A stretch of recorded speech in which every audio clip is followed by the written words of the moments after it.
आपकी शेर व शायरी, आपका बोलने का अंदाज और आपका जो जोश के साथ बोलने वाला एक जो स्टाइल है, थोड़ा हमें भी प्रॉब्लम हो जाता।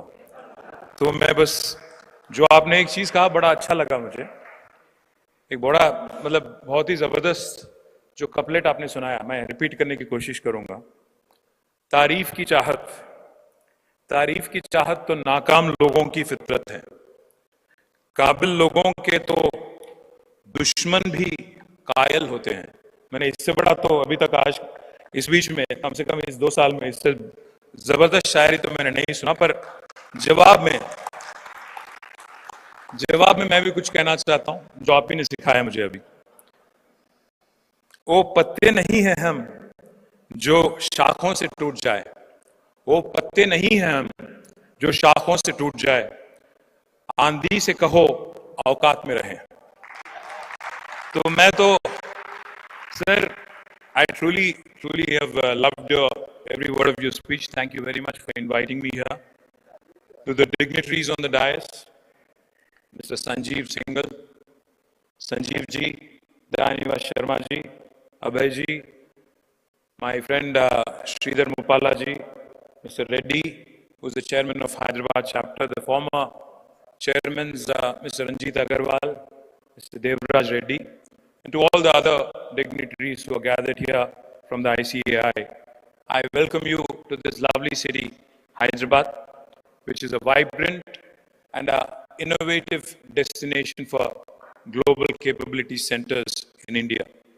Well, it pained me, in fact, when one of the speakers was saying, we are number 2 in GCCs. I promise you the day is not very far when we will beat Bangalore and will become number 1 in GCCs across the country. At the outset, I'd like to congratulate ICAI for convening this very forward-looking platform that brings together thought leaders, professionals, policymakers, and industry stakeholders also to chart the future of India in the global capability space. The theme is extremely sensible and extremely timely, from ledgers to global leadership, captures a powerful transformation that is sweeping our brilliant country today. It reflects how India's professionals, particularly chartered accountants, are moving from traditional accounting practices, from traditional roles, to becoming strategic partners in global business leadership. This also mirrors India's economic journey itself, from a support hub to global operations to a driving force in innovation, in governance, in compliance, and also in digital strategies. India today is the world's largest hub for global capability centers, hosting more than 1,600 GCCs, which enjoy the presence of more than 19 lakh professionals. By 2030, by the end of this decade, this number is expected to cross 2,500 GCCs with more than 5 million, 50 lakh professionals contributing an estimated $100 billion worth of USDs in value. Most important sectors such as banking, pharma, healthcare, retail, and technology have made India their global base for innovation, finance, risk management, analytics, and digital solutions. This success is primarily driven by the availability of abundant talent, cost competitiveness, of course, policy support, and above all, unflinching support in Indian professionalism. Our host city, Hyderabad, is, of course, one of the most important GCC destinations in the country, with more than 350 GCCs which are already operational and upcoming. More than 500 plus Fortune 500 companies also have chosen Hyderabad, not just for its infrastructure, but also for its progressive policies, skilled workforce, and innovation ecosystem. When we were in government for the last 9.5 years, from 2014 until the end of 2023, we did our best to also ensure that the vibrancy and the innovative edge that the city has is constantly out. We brought in unique policies. One of the policies that I would like to mention on this platform, so that you understand that innovation is not confined to technology sector, but innovation can happen, innovation and disruption can happen even in governance. Our leader, the first Chief Minister of Telangana, Shri KCR, believed in one simple philosophy. He always told us from day one till the very last day we were in government. He said, move away from putting all the faith and putting all the responsibility on an individual. Go to the institutionalized approach. Instead of relying on an individual, अगर एक individual अच्छा काम कर रहा है, वो जब तक वहाँ रहेगा, काम ठीक ठाक चलेगा. पर वो individual अगर हट गया वहाँ से, फिर एक बार you'll have to start from square one. So he always told us, move away from that process where you completely rely on one individual, take the institutional approach. The second thing he said was move away from a people approach to a process approach, institutionalized change. That is something we truly believed in. As a result, the first piece of legislation that we drafted in the new state of Telangana was something called as the TS IPAS. TS IPAS stands for Telangana State Industrial Project Approval Self-Certification System. Unlike any other state in India, we are one state which had set a unique benchmark for ease of doing business. If you are a new enterprise starting a business, launching a business in Telangana, you actually don't need an approval from the government. You can hit the ground running. You can start your business on day one without any approval being sought or given by the government.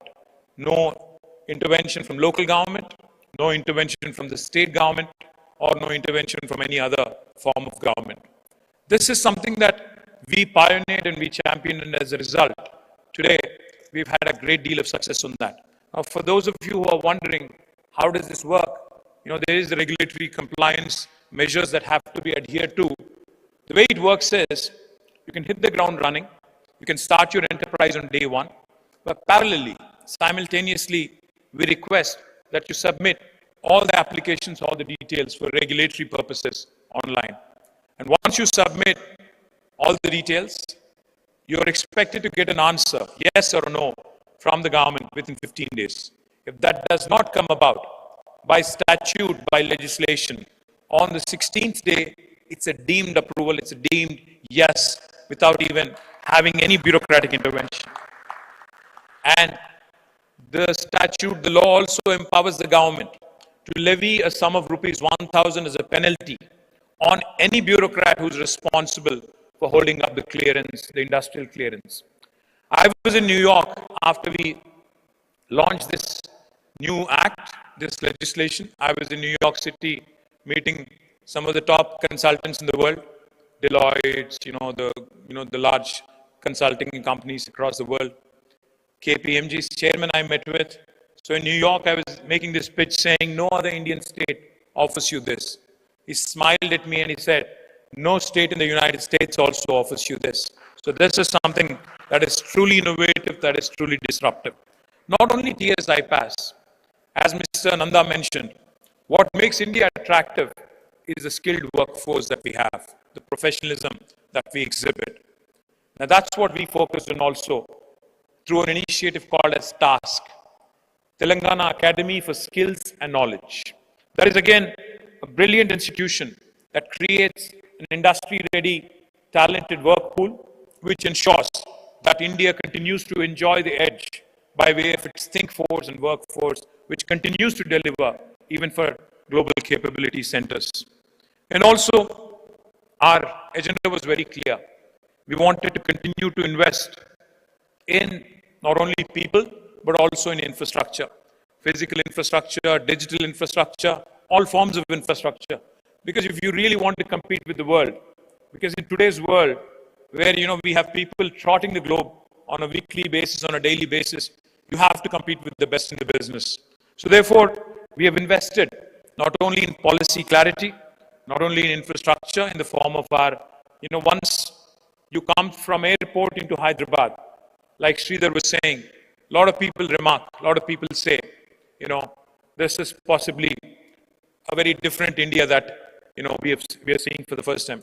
How many of you have come here to Hyderabad for the first time? Please raise your hands if you can. Oh, not very many. For those of you who come to Hyderabad for the first time, and when you're entering Hyderabad to the outer ring road into the financial district area, you would see the dynamism, the economic prosperity, and the might that shows up in the form of skyscrapers, in the form of a Manhattan-like approach in this beautiful city. But you also can see and can explore, because this is a two-day session, I would also urge you to explore the older part of Hyderabad.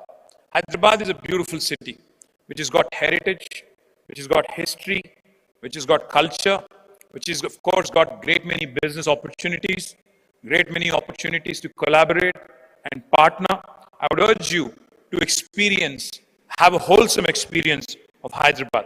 Of course, we've invested heavily in infrastructure, be it the metro rail, which was the world's largest in public-private partnership. We also have invested heavily in roads, in flyovers, in underpasses, in industrial parks, in data connectivity, logistics. We also have invested heavily, like I said, in innovation, in skilling. In innovation, we have the world's largest innovation campus in Hyderabad. We not only have some of the world's largest GCCs, we also have the world's largest innovation campus in Hyderabad in the form of T-Hub and T-Works. We continue to invest in infrastructure, and even though I'm in opposition now, I urge you all to encourage your colleagues, your customers, your valued friends to continue to invest in this beautiful city and this beautiful country, Hyderabad and Telangana. I would also like to remind us here, I don't have to remind you of this, but still, nevertheless, ICAI has played a pivotal role in strengthening India's positioning as a global hub for capability centers and in preparing chartered accountants for leadership roles in this rapidly evolving ecosystem. Recognizing the rising importance of GCCs, I was glad to hear that this is the third GCC Summit you're holding this year, and you're also doing one more in Pune, which is where I actually went to college for my post-graduation. And I congratulate Sir, and I wish you all the best to make it a huge success on 29 November. Also, I would compliment ICAI on taking a number of focused initiatives, including the establishment of a dedicated GCC group, and as was mentioned earlier, engaging with industry stakeholders, and continue to focus on research-driven insights to provide a roadmap for the future as well. Furthermore, I was also informed that ICAI's role is not limited to professional development alone. You've also emerged as a key partner in policy advocacy. That's extremely important, because India is a very interesting country where you have the union government dictating certain policies, and then you also have state governments which have significant autonomy when it comes to attracting investments and making investment offers. It's important to also engage in policy advocacy. It's important also to engage in collaboration with the states, working closely with union government and ministries there, and also ensuring that you work closely with state governments is equally important. I would urge Mr. Nanda and his team to also start looking at Tier 2 and Tier 3 destinations in India, because the day is not far when India will also have high-speed rail connectivity, where you could be sitting in Hyderabad, but you could be working in Adilabad. You could be sitting in Hyderabad, you could be residing in Hyderabad, but also working in a Mehboob Nagar or Hammam, and you could be traveling, because it's just a matter of it's a toss-up between distance and time. I would urge you to consider, because we've already invested significantly as a government in Tier 2 locations in building infrastructure. I would also like to make a comment and request you to possibly collaborate with agencies like TASK to start skilling initiatives, to start more and more engaging initiatives, so that you can continue to create a pipeline of talent. What makes ICAI, I was talking to Sanjeev ji, and Mr. Dayanivas Sharma and Sridhar, of course, have been guiding me constantly. What makes ICAI uniquely valuable? It goes beyond the technical expertise that you offer.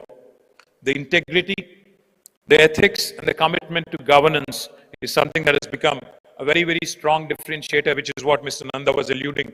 कि Atlanta में जाते हैं हम, Los Angeles जब चलते हैं या Riyadh चलते हैं, the kind of value, the kind of respect you get is primarily coming from these, and I hope you continue to hold on to these brilliant values. I compliment all of you for this powerful blend of knowledge, technical knowledge, ethical grounding, and global vision, and continuing to create a pipeline of extremely talented chartered accountants. Today, chartered accountants are not merely number crunchers like some earlier speaker was mentioning. You are truly important and truly a vital cog in the wheel when it comes to risk management frameworks, enterprise transformations, and even digital finance initiatives, regulatory compliances across multiple geographies, of course, ESG and sustainability reporting, which is extremely important in today's world, and finally, in business strategies and decision making as well. I wish this summit a great deal of success, and I wish you have fantastic dialogue over the next couple of days in fostering more and more multi-stakeholder approach, more and more collaborations, more and more innovation, and stronger pathways being forged ahead in days to come across the GCC ecosystem. Once again, I wish you all have a great experience in Hyderabad. Enjoy our biryani, enjoy our Irani chai. Please also enjoy the brilliant sights of Hyderabad and continue to stay vested and continue to stay interested in Telangana and Hyderabad. Thank you. Jai Telangana.